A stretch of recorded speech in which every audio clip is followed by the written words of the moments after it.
how big is this problem around the world, or is it more prevalent here, elsewhere?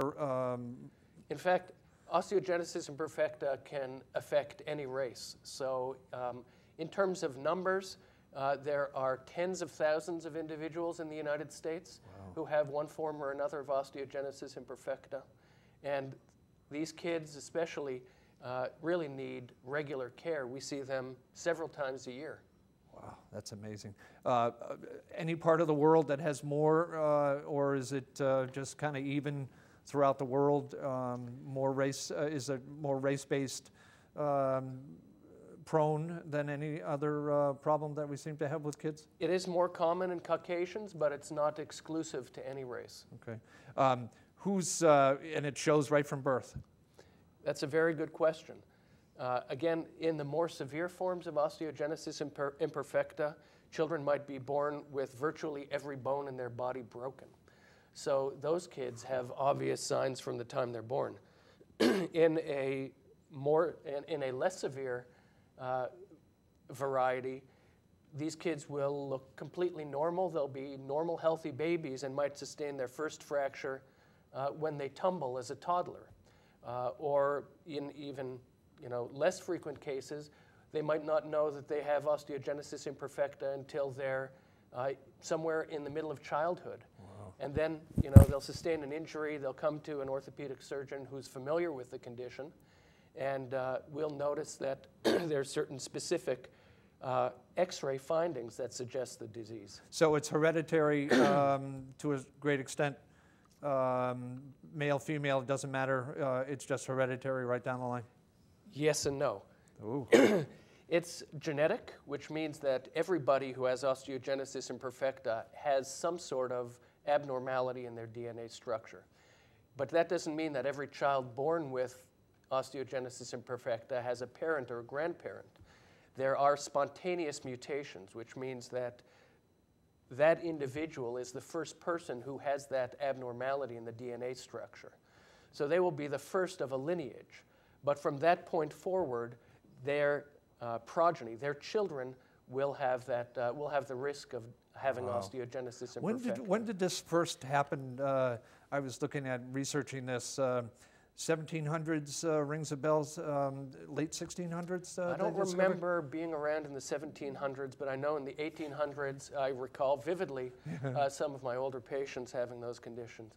Well, I was just saying in reference to when they first discovered this disease in the world. I seem to, what I was reading was 1600s, 1700s. Somebody famous was putting stainless steel rods into children's broken bones to make them so that they could even stand up. I thought that was sounded pretty archaic, but back then obviously medicine was not as it is today. They've changed obviously. Are there any drug companies working on any kind of a research in this? There are Genzymes working, these small diseases. Yeah, there are a number of relatively recent innovations that can help some of the kids who are more severely affected. There's a class of drugs called bisphosphonates. And what these drugs do is they allow the bones to hold on to calcium more effectively. So originally, these drugs were developed for older people with osteoporosis. But more recently, they've been applied to children with osteogenesis imperfecta with excellent results. In fact, at the Shriners Hospital in Springfield, just down the road on the Mass Pike, they've got an excellent program for treating children with osteogenesis imperfecta with bisphosphonates, and they've got a great research program. So it seems to be working for all types, or real mild type up to the severe type? Well, bisphosphonates as a class of medications have their pros and cons. Just like any other medications, they have side effects. So we don't liberally give bisphosphonates to any child who might have the condition. There are certain criteria that we have. A child who has multiple fractures, who's in and out of a cast constantly, who's having problems growing as a result of their fractures. Those individuals would be good candidates for the bisphosphonate medications. But for the less severely affected kids who might have a fracture every year or two, they're better off just having their fractures treated in a routine way rather than subjecting them to the medications. Because for the most part, the bisphosphonates have to be given by vein, and they have to be administered while you're in the hospital. Oh. So it's not a simple undertaking. Yeah. Is there a risk of premature death in this? Do people with all from mild to severe levels, will they grow up to be, 60, 70 years old? Can they make it to that age?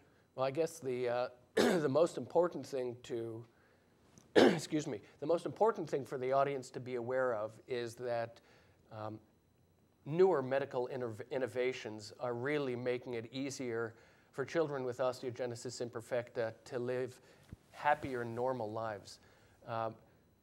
We use these metal rods, as you referred to, being used for the first time in the 1700s.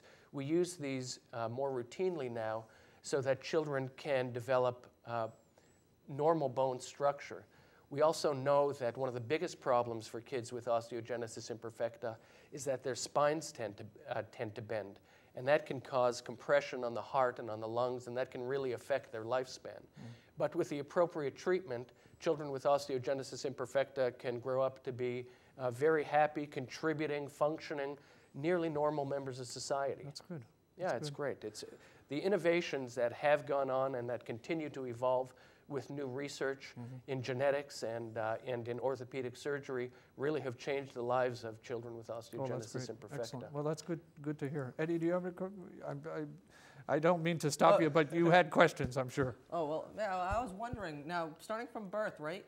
What is there a way to tell when you find out that these mutations are happening? First off, can you find out from birth, or is it after birth you can find out? Well, first you have to have a level of suspicion. You don't look at every child and ponder whether this kid has osteogenesis imperfecta. So in those children who are born with fractures, absolutely we will test them to see if they have osteogenesis imperfecta.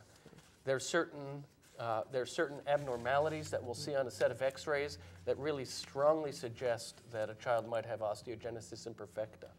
So we can do DNA testing, and one of the simpler tests that we can do just requires a blood test.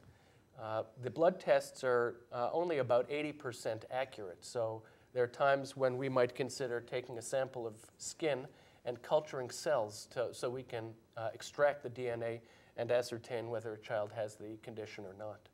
No, I understand completely the difference between type 1, type 2, type 3. Then we get into type 4, type 5, all the way up to type 8, I believe. Now, do you know the technical differences between those types up, like, say, type 5, type 6, type 7? There are several. How specific is it, There's definitely an overlap between the outward signs of osteogenesis imperfecta. You referred to the more severe and less severe types that are very easy to distinguish. There are certain subtypes that have abnormal tooth formation as one of the primary manifestations. So there definitely is overlap between the different types of osteogenesis imperfecta, and in many cases we can take a good, accurate guess of what type of osteogenesis imperfecta an individual might have. But honestly, for the general audience, it doesn't really make a difference whether it's type 1 or type 4 or type 6.